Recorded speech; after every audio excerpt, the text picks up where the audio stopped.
India TV YouTube channel को subscribe करें और बेल आइकन दबाएं।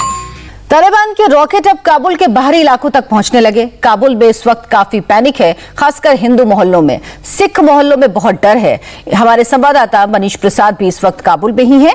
उनको हिंदू सिख मोहल्लों से बार बार कॉल आ रहा। अफगानिस्तान में हिंदू होना, सिख होना क्यों खतरनाक है, वहां हिंदुओं सिखों पर तालिबान ने कैसे अत्याचार किया, सीधे काबुल से इस एक्सक्लूसिव रिपोर्ट में देखिए।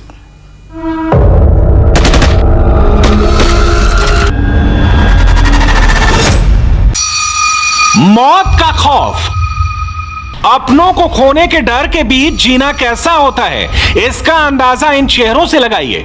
जैसे जैसे तालिबान के कदम आगे बढ़ रहे हैं, अफगानिस्तान में बचे खुचे हिंदू और सिखों की टेंशन बढ़ती जा रही है।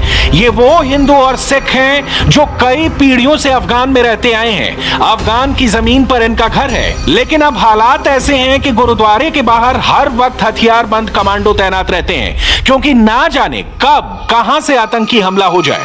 हम इस समय अफगान हिंदू कम्युनिटी के जो सांसद हैं खालसा साहब, उनके साथ हैं। सर, कितनी बड़ी चिंता है इस बात की कि अब आगे क्या होगा? तालिबान का आपने वो दौर देखा, उस समय अगर मैं याद करूं तो बहुत ज्यादा एट्रोसिटीज हुई, परेशानी हुई।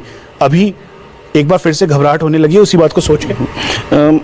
घबराहट तो हमेशा हमें है। हम तो अक्सरियत लोग हैं, थोड़े लोग रहते हैं अफगानिस्तान में। हमें ना गवर्नमेंट में कोई पोजीशन है और ना कोई आवाम में डर है, घबराहट है इस बात की। 100% हमें डर है। हमें तालिबान से डर नहीं है, हमें अगर डर है पाकिस्तान, ईरान से और दाइश से डर है। तालिबान कितना खतरनाक, कितना जानलेवा, दूसरे धर्मों का कितना बड़ा दुश्मन है, इन आंकड़ों से समझिए।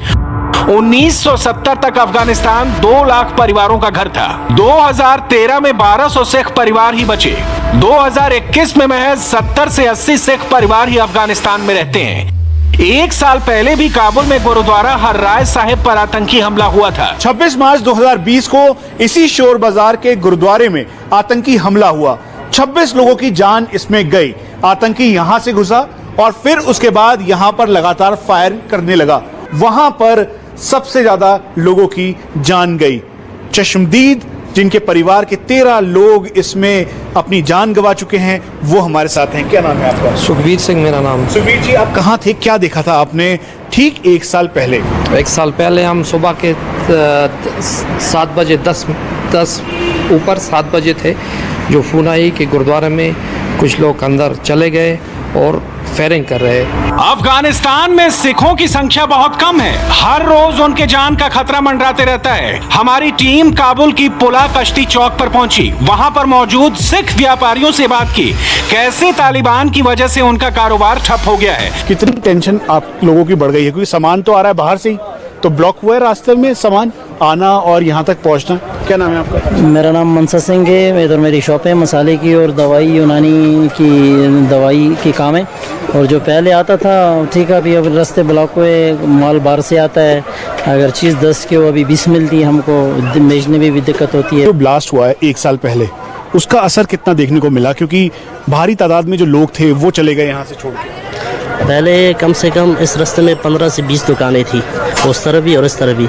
अभी इधर 4 दुकानें रह गई है। ये राम शरण है, जो आर्य समाज मंदिर के प्रधान है। आर्य समाज मंदिर पर भी आतंकी हमला हो चुका है। राम शरण उन चुनिंदा हिंदुओं में हैं जो अभी तक अफगानिस्तान में मौजूद हैं। इन्होंने तालिबान का पहला आतंक भी देखा है और दूसरे तालिबान राज का डर इनको भी सता रहा है। 1996 की जो हालात थी, शुरू में ठीक था, फिर धीरे धीरे हालात ख़राब होती गई। अब तक वो हालात दिन ब दिन ख़राब हो रही है। हालात का सुधरने का कोई भरोसा नहीं है कि सुधरेगी या नहीं सुधरेगी। हालात दिन ब दिन ख़राब होती जा रही है। अफगानिस्तान में सबसे ज्यादा निशाना हिंदुओं को ही बनाया गया। तालिबान ने मंदिर तोड़े, मूर्तियां तोड़ी। इतिहास में एक ऐसा भी वक्त था जब अफगानिस्तान हिंदुओं का देश था, और आज इसी जमीन से हिंदुओं का नामो निशान तक मिट गया। 1970 तक अफगानिस्तान में करीब 1 लाख हिंदू रहते थे, लेकिन पिछले 30 साल में 99% हिंदू अफगानिस्तान छोड़ चुके हैं। तालिबान की हुकूमत में हिंदुओं का जबरन धर्म परिवर्तन किया गया। पहचान के लिए हिंदुओं के घरों पर पीले झंडे लगाए गए। हिंदुओं को पीली पगड़ी पहनना अनिवार्य था। ये राधे श्याम है, अफगान हिंदू नागरिक हैं, अफगानिस्तान में ही पैदा हुए। तालिबान राज से पहले तक पूरे परिवार के साथ आराम से रहते थे। फिलहाल अपने परिवार को हिंदुस्तान छोड़ आए हैं क्योंकि तालिबान एक बार फिर उठ खड़ा हुआ है। वो वक्त देखा जब तालिबान बिल्कुल अंदर था और काफी वो समय याद आता है कैसा ऐसे हालत था, तो हालत बहुत ख़राब था उस टाइम में। हम यहाँ गजनी के विलायत में था वो तालुम के टाइम में। फिर 2000 मैंने शादी किया, 2010 अपने बच्चों को सब फरीदाबाद में भेजा दिल्ली में। मैं यहाँ अकेला यहाँ हूँ। अभी एक बार फिर से अफगान फोर्सेस और तालिबान आमने सामने हैं। डर लगता है, टेंशन हो रही है इस बात को? टेंशन तो सबको हो रही है, नहीं कि हम कोई और किसको नहीं है, सबको हो रही है, तो सब मुल्क को हो रही है टेंशन तो हो रही है। गजनी में इस समय आमने सामने की लड़ाई, हाँ सब पता है, सब बच्चे हैं आपके, परिवार है। जब तालिबान के बारे में दोबारा सोचते हैं कि जिस तरीके से अभी वो आमने सामने की लड़ाई लड़ रहा है, वही पुराना वक्त ध्यान आ जाता है कि फिर से वैसे ही होगा? तो अल्लाह कुछ नहीं कह सकते, शायद उससे ज़्यादा हालत बहुत ख़राब है। उस टाइम उतनी हालत ख़राब नहीं थी तालिबान टाइम में, अब कुछ नहीं कह सकते। इस बार बड़ा रूप देखने को शायद उस पहले टाइम थे या उस तो अब और टाइम है ना। तालिबान अभी तक अफगानिस्तान के बड़े शहरों तक नहीं पहुंचा है, लेकिन उसके दागे हुए रॉकेट जरूर काबुल के बाहरी इलाकों तक पहुंचने लगे हैं। अफगानिस्तान में घरों से बाहर निकलना सुरक्षित नहीं है। ऐसे माहौल में अफगानिस्तान तालिबान वॉर को कवर करना काफी चुनौतीपूर्ण है। हमारे डिफेंस एडिटर मनीष प्रसाद इस वक्त अफगानिस्तान में मौजूद हैं। दिन में जब इंडिया टीवी की टीम काबुल में थी तो तालिबान के रॉकेट हमले की खबर मिली। डिफेंस एडिटर मनीष प्रसाद और कैमरा पर्सन बलराम सीधे ऑन लोकेशन पर पहुंचे। हम इस समय PD5 एरिया में हैं और यहाँ पर पगमान से रॉकेट सीधा यहाँ पर गिरा। पगमान वो एरिया है जहाँ पर तालिबान और अफगानिस्तान के सिक्योरिटी फोर्सेस के बीच इस समय भारी झड़प चल रही है। काबुल का ये PD5 एरिया ठीक इसी शॉप के अंदर करीबन 10 बजे के लगभग रॉकेट नीचे गिरा।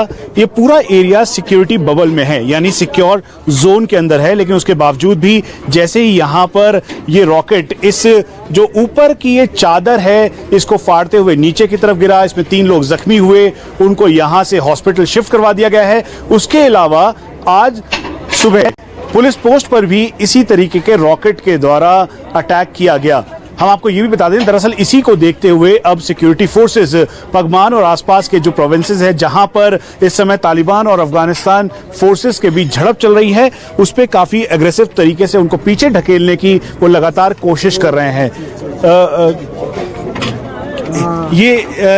क्या हुआ था, कितने बजे हुआ था, क्या बता रहे हैं यहाँ के लोग, और कितने बजे ये घटना घटी थी और कहाँ से रॉकेट आया? अच्छा 11 o'clock 10 o'clock और 11 o'clock पगमान से आई है ये रॉकेट और इधर से साबित किया है। क्या कह रहे हैं, कितनी जख्मी हुए यहाँ पर, कितने बजे गिरा? यहाँ पर 4 आदमी जख्मी हुआ है और मरा हुआ कोई नहीं। जिस दो रॉकेट आए, एक इधर गिरा है और एक पता नहीं किधर गिरा है, वो पगमान से आया था। तालिबान का खतरा हर एक दिन के साथ बढ़ता जा रहा है।